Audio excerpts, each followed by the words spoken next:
So hello good morning guys. आज है 1 अक्टूबर। आज 1 अक्टूबर का करंट अफेयर हम लोग पढ़ेंगे, तो आइए फटाफट जुड़ जाइए, फटाफट पढ़ लेते हैं। सबसे पहले देख लेते हैं कि हाल ही में केंद्रीय सड़क परिवहन व राजमार्ग मंत्री ने कहां पर ऑक्सीजन बर्ड पार्क का उद्घाटन किया। तो ये किया है महाराष्ट्र में। कहाँ पे किया है? महाराष्ट्र में किया है। उसके बाद आ जाते हैं, देख लेते हैं नेक्स्ट क्वेश्चन। इसके पहले आप सभी लोगों को मैं बता देना चाहती हूँ कि जो गिर नेशनल पार्क है वो गुजरात में है। गिर गुजरात में है। और पन्ना नेशनल पार्क एमपी में है। उसके बाद आप सभी लोग कमेंट्स करके बताइएगा किसको कौन कौन से नेशनल पार्क पता है। सिमलीपाल जो नेशनल पार्क है वो उड़ीसा में है। ठीक। उसके बाद देख लेते हैं ऑक्सीजन बर्ड पार्क से इंपॉर्टेंट जो भी क्वेश्चन या फैक्ट है। Oxygen bird park Amrit Mahotsav park, इसे ऑक्सीजन बर्ड पार्क या अमृत महोत्सव पार्क का उद्घाटन महाराष्ट्र के नागपुर में नागपुर हैदराबाद राष्ट्रीय राजमार्ग 44 पर किया गया है। आप सभी लोगों को मैं बता देना चाहती हूँ कि NH 44 और NH 47, जैसे कि आप सभी लोगों को मैं बता देना चाहती हूँ कि ये जो राष्ट्रीय राजमार्ग NH 44 है ये सबसे बड़ा राजमार्ग है, और 47A जो है राष्ट्रीय राजमार्ग ये सबसे छोटा है। उसके बाद आ जाते देख लेते हैं oxygen bird park Amrit Mahotsav park एक पर्यावरण पहल है। ठीक, ध्यान रखिएगा। इसे भारतीय राष्ट्रीय राजमार्ग प्राधिकरण यानी HHI द्वारा विकसित किया गया है। इसे नागपुर हैदराबाद राष्ट्रीय राजमार्ग 44 पर जामता के पास विकसित किया गया है। उसके बाद देख लेते हैं पार्क को प्राकृतिक पक्षी आवास के रूप में काम करने के लिए डिजाइन किया गया है। ध्यान रखिएगा, यहाँ से किसी भी तरीके से आप सभी लोगों से क्वेश्चन पूछ सकता है। उसके बाद देख लेते हैं भारत का पहला डिजिटल साइंस पार्क। कुछ पार्क जो बन चुके हैं इम्पोर्टेंट है एग्जाम के लिए। भारत का पहला डिजिटल पार्क केरल कोच्चि में है। भारत का पहला जियोलॉजिकल पार्क बनेगा जो मध्य प्रदेश के जबलपुर में। उसके बाद देश का पहला AI और रोबोटिक टेक्नोलॉजी पार्क बना बेंगलुरु में। उसके बाद देश का पहला पूर्ण महिला स्वामित्व वाले या फेलो औद्योगिक पार्क कहाँ पे है? तो ये है हैदराबाद में। उसके बाद देश का पहला ई वेस्ट इको पार्क दिल्ली में है। उसके बाद देश का पहला जेंडर पार्क कोझिकोड केरल में है। देश का पहला नाइट सफारी पार्क बनेगा जो ये लखनऊ में। उसके बाद सैटेलाइट फोन से लैस होने वाला भारत का पहला national park Kaziranga national park है।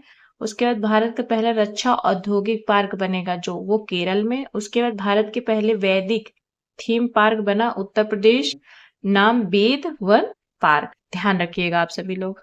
उसके बाद देख लेते हैं कि उत्तर पूर्वी राज्यों में केंद्रित 8वां भारतीय कला महोत्सव है। ये थोड़ा एरर हो गया है टाइपिंग। महोत्सव पर आयोजित किया गया, तो ये किया गया है कहाँ पे? ये किया गया है तेलंगाना में। ठीक, ध्यान रखिएगा। उसके बाद इससे बनने वाले कुछ मुख्य इंपॉर्टेंट पॉइंट्स देख लेते हैं, जैसे कि उत्तर पूर्वी राज्यों पर केंद्रित 4वीं भारतीय कला महोत्सव कहाँ? सिकंदराबाद में तेलंगाना में स्थित राष्ट्रपति निलयम राष्ट्रपति द्रौपदी मुर्मू ने उद्घाटन किया 29 सितंबर से 6 अक्टूबर तक। ठीक, ध्यान रखिएगा। महोत्सव पूर्वोत्तर राज्यों की कला संस्कृति शिल्प और पाक विविधता का प्रदर्शन करेगा। राष्ट्रपति निलयमन के बारे में, राष्ट्रपति निलयम बोताराम सिकंदराबाद में स्थित है, जिसका निर्माण 1860 में हैदराबाद के निजाम द्वारा किया गया। 1948 में हैदराबाद रियासत के भारत में एकीकरण के बाद भारत सरकार ने निजाम से इसे अपने हाथ में ले लिया। इसके बाद जो राष्ट्रपति शीतकालीन निवास में बदल गया, जहां राष्ट्रपति सर्दियों में कुछ दिनों के लिए रुकते हैं और आधिकारिक कामकाज करते हैं। भारतीय राष्ट्रपति का ग्रीष्मकालीन निवास शिमला में है, जहां राष्ट्रपति गर्मियों के दौरान कुछ दिनों के लिए रुकते हैं और आधिकारिक कामकाज करते हैं। ये ध्यान रखिएगा। उसके बाद कुछ इंपॉर्टेंट देख लेते हैं त्योहार, जैसे कीनोम्मा त्योहार, बथुकम्मा त्योहार, फूलों का त्योहार, बोनालू उत्सव, India travel award, best airport Rajiv Gandhi airport, airport Hyderabad. ठीक, उसके बाद स्वास्थ्य मंत्रालय के अनुसार 100 दाताओं के अंगदान में देश का शीर्ष राज्य तेलंगाना। टाइम्स पत्रिका 2024 के विश्व के सबसे महान स्थानों की सूची में तीसरे भारतीय स्थान HP में नाम बुटीक होटल। हैदराबाद में मनक चॉकलेट फैक्ट्री, मुंबई में टीबी मुक्त नगर पालिकाओं के लिए स्वास्थ्य नगरम परियोजना शुरू, राजीव गांधी सिविल्स अभ्यस्त योजना। ध्यान रखिएगा, ये जो बथुकम्मा, फिर उसके बाद ये फूलों का त्योहार वगैरह है, ये तो यहाँ पे है, क्या बोलते हैं, तेलंगाना में। ध्यान रखिएगा, तेलंगाना से बनने वाले मोस्ट इम्पॉर्टेंट क्वेश्चन।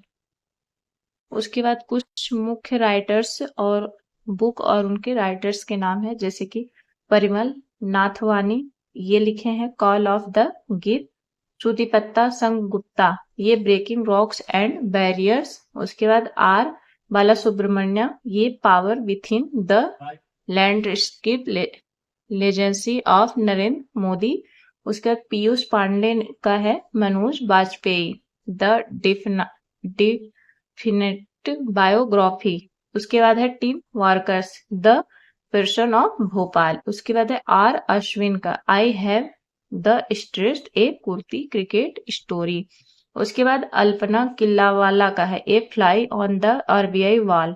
उसके बाद बिल ग्रेट्स का है सोर्स कोड, ध्यान रखिएगा। उसके बाद सेन वास्टन का है द विनर मिन माइंड सेट। उसके बाद पीएस श्री धरन पिल्लई का है हेवली आइसलैंड ऑफ गोवा। ये 2024 के इम्पोर्टेंस बुक हैं। उसके बाद ध्रुवरी सुब्बाराव का है जस्ट ए मर्सनरी। उसके बाद आ जाते हैं, देख लेते हैं कि हाल ही में 155 पर सबसे लंबे समय तक रहने का रिकॉर्ड बनाने वाले ओलेंग कोनुंग और निकोलाई चूम का संबंध किससे है? तो ये इनका संबंध है, किससे है? इनका संबंध है रसिया से। इनका संबंध किससे है? रसिया से है। उसके बाद आ जाते हैं, देख लेते हैं, हाल ही में वैश्विक जलवायु हानि और क्षति कोष का पहला निदेशक किसे नियुक्त किया गया? तो ये इनको नियुक्त किया गया, इब्राहिम शेख डियांग को नियुक्त किया गया। उसके बाद आ जाते हैं, देख लेते हैं, हाल ही में विश्व हृदय दिवस कब मनाया गया?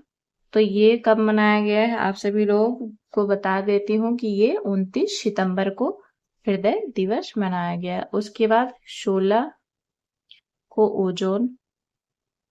ओजोन दिवस मनाया गया। ध्यान रखिएगा, 16 सितंबर को ओजोन दिवस मनाया गया। ये जो ओजोन दिवस है, ये ओजोन जो वो होती है, किरणें होती हैं, ये सॉरी ओजोन परत जो होती है, ये हम सूर्य से आने वाली जो हार्मफुल किरणें, परावैंगनिक किरणें हैं, उससे हमारी रक्षा करती हैं, जो कि ये समताप मंडल में पाई जाती हैं। कहाँ पे पाई जाती है? समताप मंडल में पाई जाती हैं। उसके बाद आ जाते, देख लेते हैं कि हाल ही में उत्तर संयुक्त 2024 अभ्यास का संबंध किससे है? तो ये है रसिया और चाइना से है।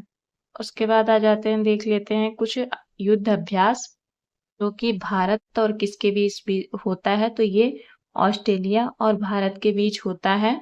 कौन सा अभ्यास? इन भास। उसके बाद बांग्लादेश और भारत के बीच संप्रीति। उसके बाद भारत और चीन के बीच हाथ में हाथ। उसके बाद फ्रांस के बीच और भारत के बीच शक। उसके बाद इंडोनेशिया भारत के बीच गरुड़ शक्ति।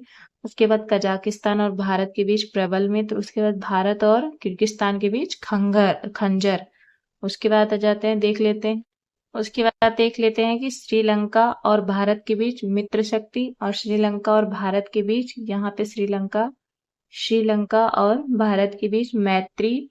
उसके बाद ये यूके है, यूके और भारत के बीच अजय वारियर। उसके बाद भारत और संयुक्त राज्य अमेरिका के बीच युद्धाभ्यास। संयुक्त राज्य अमेरिका और भारत के बीच वज्र प्रहार होता है।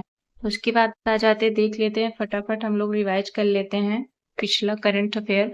हाल ही में विश्व रेबीज दिवस कब मनाया गया? तो ये मनाया गया है, विश्व रेबीज दिवस कब मनाया गया है? तो ये विश्व रेबीज दिवस मनाया गया 28 सितंबर को विश्व रेबीज दिवस मनाया गया। उसके बाद देख लेते हैं फटाफट, उसके बाद देख लेते हैं कि हाल ही में सर्वश्रेष्ठ पर्यटन गांव प्रतियोगिता 2024 में राजस्थान के देवमाली गांव को किस श्रेणी में विजेता घोषित किया गया? तो ये किया गया समुदाय आधारित पर्यटन में। उसके बाद आ जाते हैं, उसके बाद देख लेते हैं कि हाल ही में एसोसीआई एशिया सर्वोच्च लेखा परीक्षा संस्थान संगठन के अध्यक्ष कौन बने? तो ये बन गए हैं गिरीश चंद्र मुर्मू जी। उसके बाद देख लेते हैं कि मदर मैरी कम्स टू किसका पहला संस्करण है, जिसे सितंबर 2025 में लॉन्च किया जाएगा, तो ये है अरुंधति राय का। उसके बाद देख लेते हैं कि हाल ही में वर्ल्ड टैलेंट रैंकिंग 2024 में भारत किस स्थान पे, तो ये भारत है 58वें स्थान पे भारत की रैंक है। उसके बाद देख ले हाल ही में के एन दारूवाला का निधन हो गया, वे एक क्या थे, वे थे राइटर। तो दोस्तों आज की वीडियो यहीं पे एंड करते हैं। बाकी कैसी लगी वीडियो आप सभी लोग लाइक शेयर सब्सक्राइब और कमेंट करके जरूर बताइएगा। बाकी मिलेंगे नेक्स्ट वीडियो में।